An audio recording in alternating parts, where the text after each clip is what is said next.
Hi everyone, this is Balazs from RacingBrick. Today I'm showing you the details of the latest architecture set. This is the 21061 Notre-Dame de Paris. I have already seen the model in person a few months ago in Billund, Denmark, and also talked to the designer Rock, so you can expect some interesting details and background information in the video. The box has the usual 18 plus design, although it's an architecture set, at least this time it's not labeled as icons like almost everything nowadays. The back reveals more details about the building, we have the dimensions and also an interesting depiction of how the construction of the Notre Dame took place over time. Apparently the Lego build follows the real process, which is pretty cool. The set has 4,383 pieces, the price is €230 or dollars, and it will be available from the 1st of June. You can already pre-order it in some countries. For those options and all local pricing, please check out the link below in the pinned comment. Let's see what's inside. The box opens in an unusual way. We have tapes all around and I have to lift the lid of the box. I'm not sure when I last saw a set like this. Is this something typical of architecture? Let me know in the comments. We have a big pile of bags inside and another white box that opens this way too. It's quite surprising. We have 34 numbered bags and the distribution is again a bit unusual. At the beginning there are a few smaller bags, then most are similar, but at the end we get a bunch of very small bags. As I looked up in the manual, they will be used in pairs in the final stages. We have the usual glued paper envelope with the instructions. This time there is no sticker sheet, which is great. The manual starts with a brief introduction by the designer, Kobe, and on the next page we see the first phase, the east side of the cathedral. And that's it, the build begins. Wow, that was a really very short introduction. Oh, okay, I see we get more information at the beginning of each phase, but it still seems like a very brief start. I will show these when we get there with the build. Here's the parts list if you are interested. Now let's start building. In bag 1 we build the base. As you can see, the first section will already be quite big. I hope you like tiles because in the next phase we had lots of them. With the pieces in bag 3 we then start building the wall. Originally ropes were used to draw the circles needed for them. I hope you are not afraid of repetitive building steps, because there will be a few in this set, I think. And that's not all, you also need to practice carefully aligning the parts. Bags 4 and 5 need to be opened together. I don't know why they are separated at all. We extend the walls and add a lot of columns. A whole lot of 10 candles are used here. This is the Porte Rouge on the side, a door that leads directly to the choir. However, I'm not sure whether the inside next to the door should be also dark red. I couldn't find a reference photo. We keep building quite complex shapes with these hinged parts. The geometry achieved with these standard Lego pieces is quite impressive. This section is covered. End of bag 6. In the next phase, we used a whole lot of battle droid arms.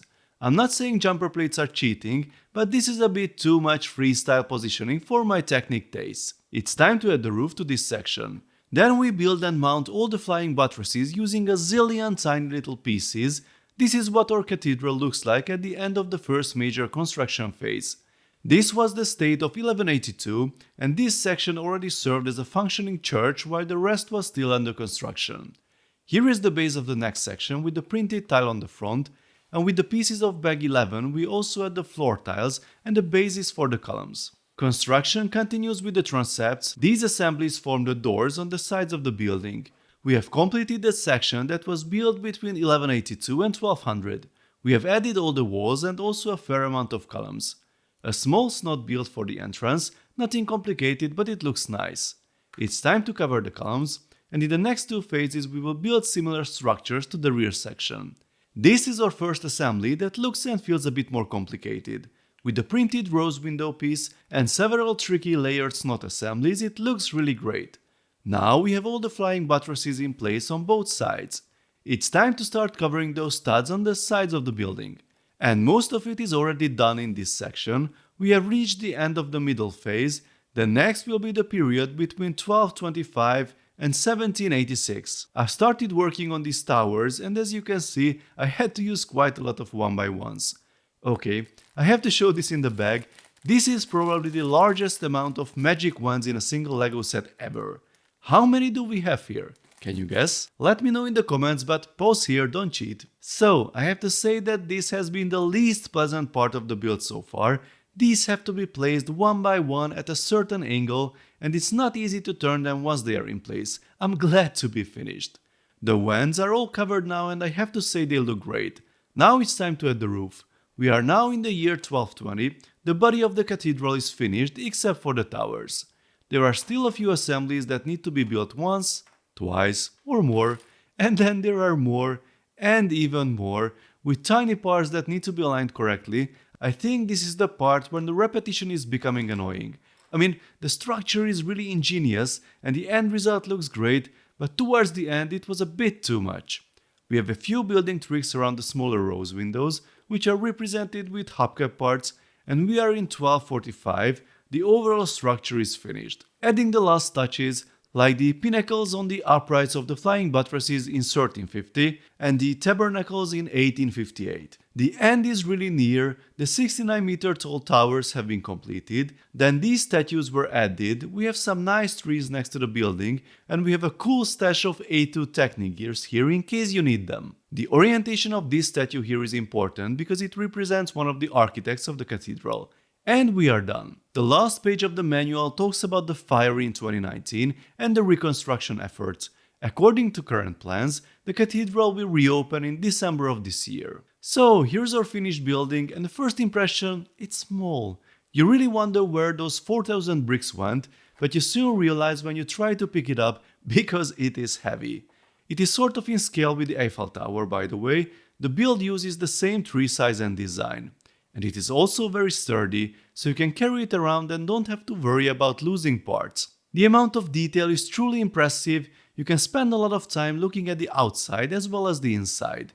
The view is a little limited as you can only take the roof off and there are accurate supporting beams, but there is also the option to take a look from the front, which is a really spectacular view. There are no new parts in the set, by the way, only recolors and prints. It's a really impressive achievement by the designer, but as he said, the earlier introduction of some elements was necessary to build a set in this way. The flying buttresses actually have the function of draining the water. There's a hole in the middle where the water flows through and then comes out through the gargoyles, and you can see that in the Lego pieces as well. The geometry on the back is quite complex. You could see the different techniques used in the build. There are also a lot of small details that have been built correctly, like the Porte Rouge or the asymmetrical design above the front doors. There is a lot of description and detail in the instructions, but I wish Rock had done some sort of podcast about the build, because there are even more interesting details. It would be great if there was something like this for architecture sets and not just for art. Here is an example. As he said, there was originally a roof on the second level here, but in one of the reconstructions the roof was torn off, the windows moved back, and this small part of the roof was retained to support the transepts, and it is accurately represented in the build. On the other side of the transept there are 3 round windows under the tall ones, just like on the original building. Not everything could be accurately brick built though. The number of columns inside, for example, is only an approximation, but we have the actual number of flying buttresses on the outside. So let's sum it up. I think the building looks great and the attention to detail is really impressive. This was my first architecture set, and although I was afraid of repetition, I enjoyed most of the build. Maybe the ending with the towers was a bit too much, but the building process itself, the way it follows the construction of the original, adds a lot to the experience and makes up for the occasional monotony. It's not a challenging build, by the way, and it lacks the tricky building techniques of some icon sets, but there are more than enough interesting details in it. Now for the price. With an RRP of 230 euros or dollars, it's the most expensive architecture set currently available. If we compare it to the second one, the Himeji Castle, it's a bit difficult to justify the difference as the footprint of the two structures is almost identical. However, this model has almost twice as many pieces and they are not just one by ones. And as always, retailers are already listing it for under 200 euros. So, if you don't want to take advantage of Lego.com's offers, there's always another, probably cheaper way, depending on your location of course. One last topic I didn't address. Some people were surprised that LEGO released the cathedral, knowing that they have mostly avoided religious buildings in the past, with some exceptions. The confusion stems mainly from the LEGO Ideas Terms and Conditions, which state that religious references including symbols, buildings or people are not allowed. Well, as this isn't an idea set, LEGO can set its own rules. It belongs to the architecture theme and focuses on the architectural aspect of the building. It still remains a Catholic cathedral, so I'm sure there will be people who find it controversial, but I'm actually glad it's being released because it's an iconic building in Paris and the LEGO version really shows the versatility of the bricks. Please let me know your thoughts, folks, in the comment section. If you enjoyed this video, then please give it a thumbs up and don't forget to subscribe with notifications as there will be more exciting LEGO videos coming soon. See you next time, bye bye.